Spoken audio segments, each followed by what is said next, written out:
Comrades, victory is within a reach. Mawuyovota comrades, kumele understand ukuthi why i-Youth League ithini kuwena. What is the Youth League saying? I-Youth League ithi nina uma niyovotela i-MK nivotela ukuthi wonke ama-EPWP aqashwe njengabasebenzi abaphelele.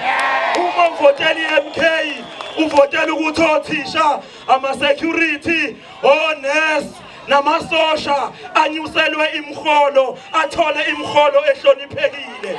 Uma uvotela i-MK uvotela ukuthi umuntu ona 18 and above must go to a compulsory military conscription.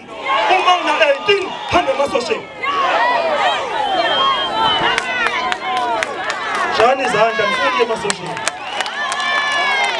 Comrades, if uvotela i-MK, i-Youth League imile.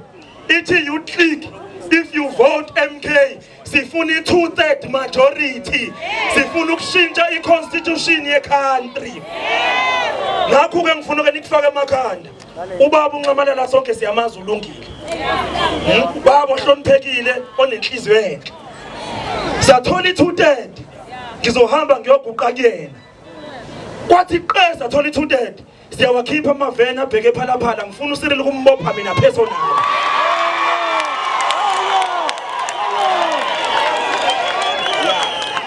Sathola i-2/3. Soqala ngokubopha uCyril Ramaphosa ngoba unemali. Masingaqali ngayo uzobaleka ebangani bakhe eLondon. Lo munye lo uJudge Zondo akanamali ngeke abaleke singambopha even after 2 weeks. Amandla! Amandla! Amandla!